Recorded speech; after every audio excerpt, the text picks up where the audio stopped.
Bangladesh cricket বোর্ডের সামনে এই মুহূর্তে একসঙ্গে দুইটি বড় চ্যালেঞ্জ। একদিকে অক্টোবরের নির্বাচন, অন্যদিকে ডিসেম্বর-জানুয়ারি উইন্ডোতে বিপিএল আয়োজনের পরিকল্পনা। নতুন বোর্ড আসার সম্ভাবনা থাকলেও এরই মাঝে জোর প্রস্তুতি চলছে বিপিএল আয়োজনের। ডিসেম্বরে বা জানুয়ারিতে মাঠে গড়াতে পারে দেশের সবচেয়ে জনপ্রিয় ফ্র্যাঞ্চাইজি লিগ। আর এইবার দায়িত্ব দেওয়া হয়েছে বিশ্বখ্যাত ইভেন্ট ম্যানেজমেন্ট কোম্পানি আইএমজিকে। 3 আসরের জন্য তাদের হাতে যাচ্ছে পুরো দায়িত্ব। তবে শুরুতেই বড় ধাক্কা। আগের আসরের ফ্র্যাঞ্চাইজিগুলোর কাছে এখনও প্রায় 40 কোটি টাকা বকেয়া রয়েছে বিপিএল গভর্নিং কাউন্সিলের। Dhaka Gladiators, Chittagong Kings, Barishal Bulls, Rajshahi Royals, Dhaka Dominators, মোট 18টি দলের সঙ্গে সালিসি প্রক্রিয়া চলছে বিসিবির।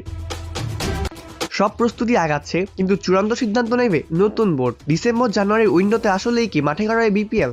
এখন অপেক্ষা কেবল সময়ের। সবকিছু প্রস্তুত করলেও শেষ পর্যন্ত আয়োজনের চূড়ান্ত সিদ্ধান্ত নিতে হবে এমন নতুন বোর্ডকেই। আর তাই প্রশ্ন থেকেই যাচ্ছে, নির্বাচন পরবর্তী পরিস্থিতিতে বিপিএল কি ঠিক সময় মাঠে গড়াবে? অপূর্ব দাস, প্লেভাস নিউজ।